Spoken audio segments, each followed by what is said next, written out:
Hello, I'm Brigantia Blackbird of Blackbird's Brew. Happy Friday and welcome back to the Pagan Housewife.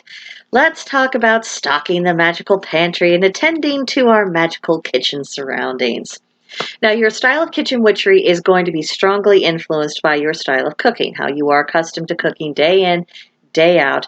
And so by incorporating a little bit of magic into that cooking that you already do, you'll be killing two birds with one stone. It's all about efficiency. Now, this video is not going to be about adopting a particular diet or promoting any particular way to eat. The goal is for you to start thinking about how to make better use of the ingredients that you regularly use. So, to start off this process, you may find it helpful to make a list of things that you know that you do not dare run out of. That if you run out of this thing at home, it's going to cause complete pandemonium in the household. It's not going to be good, so you make sure it is always on hand, because those are going to be the ingredients upon which you're going to build up your kitchen practice. The next step is to take out your trusty correspondence book and find out what kind of magical properties that these core ingredients have. When you familiarize yourself with this information, it will help you tweak how you use them. Now, just for an example of how this can be done, let's look up the entry for cinnamon. Here we go. And we'll just see what we can glean. To start off with, cinnamon is associated with the sun, and that means that it ties it to the god and to divine masculinity, as well as all solar deities, male and female, just general. Cinnamon is tied to ideas of illumination and enlightenment, warmth, energy, and motive power. Okay, let's see if I can talk better. So when we use cinnamon in our cooking, we can also use it as a means of calling upon the god or other gods, especially if we're wanting to invoke a little extra protection around the home. And if we find ourselves needing motivation, because we're having a tough time getting things done, if we awaken the magical properties within cinnamon in our food, it's going to provide a quick recharge for our own personal batteries. So the next thing that we'll notice is that the energy for cinnamon is described as yang. This means the energy is masculine, projective, active. Because of this, the nature of the energy of cinnamon is going to naturally flow outward. It wants to go forth. So when we consume the cinnamon, the energy is going to want to flow outward from us, and that's part of what helps us have a renewed sense of get up and go and making us want to accomplish things and do things and all this and that. Whereas if the energy of cinnamon had been yin or feminine, it would have been more absorbing. It would have wanted to stay things into it. It would have drawn other energies into it. So that's something to take in consideration with your ingredients of what direction is the energy of this thing flowing, because that will affect how you use it in your spell work. Let's see. Next. Cinnamon is associated with the element of fire, and that is the element of transformation. So if we are having problems reaching our goals and we just can't seem to make those beneficial changes in our lives that we want to make, using cinnamon in our cooking and tapping into its fiery aspect is one way to reinforce those efforts. And you'll also see in this entry that the cinnamon is associated with the solar plexus chakra. Now, the solar plexus is the seat of our individual will. And if our chakra is underactive, consuming cinnamon in our food and drink is going to help stimulate that chakra and help bring it into balance. And with more balanced energy flow within ourselves, we have a much easier time doing things in general, as well as being on a more even keel. Additional properties is that cinnamon is helpful in drawing money into the household, promoting healing of all sorts, rejuvenating spirituality, attracting love, and it's important to note that this would be primarily romantic love, so bear that in mind. It also helps improve our odds of success in work matters and our creative projects. And this just scratches the surface of what we can do with cinnamon. And this is just one ingredient that's common to most people's kitchens. Imagine if you find yourself getting more and more familiar with all the ingredients that you use on a regular basis and really being able to make a better use so you get fuller benefits from them. Something to think about. Another thing we might try is to build a cookbook with magical notations. Now, before anyone panics and please don't panic. I'm not suggesting that this would be an easy breezy project to just start and finish in one afternoon, especially if you are a keen cook and you're someone who's always experimenting in the kitchen. That would not be a realistic goal, and I do not suggest setting anyone or setting yourself up for frustration. But we build up our Book of Shadows and our grimoires over time, and creating our personal magical cookbooks will also take time. So what I would suggest is that you start with your favorite recipes, things that you cook on a regular basis. These will probably be dishes that you don't actually need to refer to directions because you're so accustomed to making them. You could probably do it blindfolded, hand tied behind your back while you're half asleep. But when you do write them down, it's an opportunity to also write down the correspondences for each ingredient, as well as any helpful chants and spells that you like to use that have been consistently successful for you. And then you have a spot. It's there. You're not having to remember it. You can just conveniently refer to the information whenever you have need of it. And if you add just one recipe per week that has this magical notation to your binder, which, just a common, ordinary little binder like this, after a year's time, you'll have 52 recipes ready to go for magical usage whenever you want. And when you think about it, excepting some things that we make for very special occasions that we might make only a couple of times a year, how many of us are making more than 52 things, especially if you decided to just, do this with main course dishes?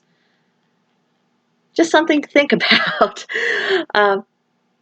One benefit of creating this cookbook is that as you are adding content and you're reviewing what's within it, what's within each recipe, it'll be easier to identify what kind of ingredients that you need to always have on hand, as well as areas of magical cooking that you'd like to expand to.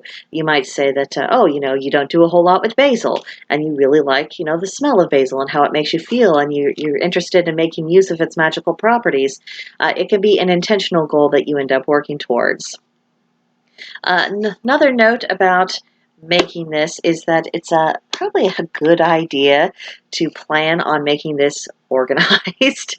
I would suggest getting some tabs. That way you can separate things out into main courses, side dishes, desserts, drinks, things of that nature, and just don't make things hard to find. It's just not going to help you out. So, as we're contemplating the realities of how we cook, because I think I'm starting to build up this idea that how we think we cook and how we actually do cook are sometimes disconnected, going through this process can be a reality check for us. And we may discover that we tend to buy things over and over again that we don't use all that often. So if we are consciously aware of that, then we can say, okay, I don't buy that anymore. And so you are cutting down on household waste by not continuing to buy it. And you can either save this money or you can redirect it towards something that you do use more often. And it's also a good idea to clean out your pantry on at least a seasonal basis. This can help you double check that you aren't holding on to things beyond their expiration date. You're not double buying things that you actually have plenty of, but things were disorganized, so you couldn't find the thing, and then you went out and bought more, and then, you have 12. You just didn't know it. Also in the vein of cleaning, before you put items back into the pantry or the refrigerator, freezer, your cabinets, make sure you wipe down those shelves and make sure that the space is physically clean. These are areas that, we don't usually tackle with our weekly cleaning, so going through a seasonal effort to freshen things up is just going to be a good thing to do. So, as I mentioned earlier, plan to organize your cookbook. Again, main dishes, side dishes, desserts, drinks. It will make your cookbook more functional. Another thing you can do is you can choose to get nice little plastic page protectors, and you can put your recipe sheets inside of them. And that way, if anything, flour, sugar, whatever, happens to fall onto the recipe, you can just wipe down that plastic sleeve. No harm, no foul. You're not having to rewrite or reprint the recipe, and it'll just increase the longevity of your cookbook. Other things you might decide to do is to make little cheat sheets of the primary magical correspondences for each of your main ingredients that you use over and over again in the vast majority of your recipes. Put that in the front of your cookbook, along with a cheat sheet for measurement conversions. Think practical as well as magical. Also, one final thing is try to make a note of the source of the recipe if you know where it came from, a book, magazine, website, grandma's recipe box. Especially when this comes to family recipes or recipes that you created yourself. It's part of your heritage, it's part of your legacy. And especially for those people who have children, this could be information that they want to have someday. And especially if they grow up to practice the craft, they will be very glad to have some recipes with magical notation. So let's keep on this vein of staying organized. As we touched on earlier, it's not going to do us much good to know what ingredients we frequently use and how we use them if we can't actually find anything in the kitchen. And my personal philosophy is that if something becomes just too much trouble, too stressful, or just takes too long, it becomes less likely that task gets accomplished. Even necessary practical jobs tend to get postponed or neglected or done poorly if it's a nightmare to do them. So efficiency and organization in our kitchen, it will aid us on the practical level. It will also aid us with our magic. If for no other reason, that it will be more likely that we'll be in a relaxed frame of mind, in the mood to do a little magic because we're not having to fight and combat our surroundings. So this brings me to storage containers. This is one area in life in which I absolutely prioritize function over form. Although I do like to choose containers that are attractive where possible, but sometimes practicality does win the day, especially when it comes to staples like flour and sugar. It has always bugged me that conventional containers have these narrow openings. Yeah, you can't really get the measuring cup in there. You try to measure things over the top of this tiny little opening, and then there's a mess, and it's irritating. So what I opted to do is to use these nice little storage containers. You can tell they're rectangular. I can't remember if I got it at Dollar Tree or Dollar General, but it was one of those places. It was not expensive to get. But as you can tell, it's rectangular. It's kind of I guess, 11 by 7-ish inches and about 2-ish inches high, maybe 3. I'm not sure. I'm not good with measurements. But the lids seal well, and all in all, this container holds about 12 cups. It has been ideal for staples like flour and sugar. I can put my measuring scoop, I can measure it right over the container. I can slide off any excess. It goes back into the container instead of onto the counter or floor, and it just makes me happy. Another thing I've done is that I have been collecting small little storage boxes, very petite, to help keep those little small spice bottles contained so they don't go everywhere and end up hiding behind larger items. And I like to group certain palettes together, for instance, keeping cinnamon, nutmeg, cloves, ginger, allspice, they're all together in their container. And then the more Italian herbs and spices are grouped together in another container. And then there's another one for the spices I use when we make tacos. That way I have everything that I really want to need in, just these little boxes. It's readily available. It's already separated out, easy to put away, easier to keep track of. It's also a good idea to keep your tools organized, even more so if you have a dedicated set of tools for kitchen craft. Now, when it comes to keeping the tools tidy, I struggle because, as you can see, I tend to keep too many tools out. Now, in my defense, I use all of these on a very regular basis, but it is quite a bit for one little humble crock. But if you are better at exercising restraint than I am, a nice attractive crock like this one can help keep your tools tidy and accessible. Now, more broadly, just take a step back, kind of look around at your kitchen, and ask yourself if this kitchen is organized in a way that is practical for you.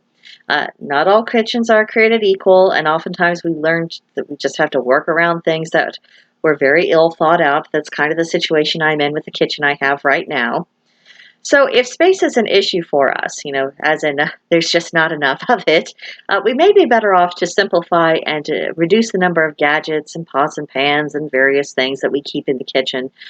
Maybe put the rest into storage, preferably in a closet that's in the home, where it can be easily accessible when needed, but out of the way for most day-to-day cooking. But if you have the opposite situation, you have more space than you know what to do with, and there you might be experiencing the danger that things have spread out too much. and you don't really have your gadgets and your ingredients conveniently at hand when you need them. Making the effort to store things closest to the spot where they're going to be used may help in combating this. If anything, I think this is just as hard to struggle with as having too little space. Lastly, make your kitchen appealing to your eyes, whether it's being more thorough in cleaning or by choosing colors and accessories that put you in your nice magical headspace in the kitchen and in the pantry. These are areas that are ideal for our magical practice, and the better we make this area of the house feel, the more likely we are to actually make magical use of it. So, a few little grace notes. I'd love to hear what you've done to kind of make your kitchen just work a little bit better for you, both on a practical level and on a magical one. If you'd like to tell me about it, feel free to visit me at Blackbird's Brew on Discord. There is a link to join in the description box below. And of course, I hope you will subscribe to this channel, like the video, leave a comment, and I will see you in the next one. Bye!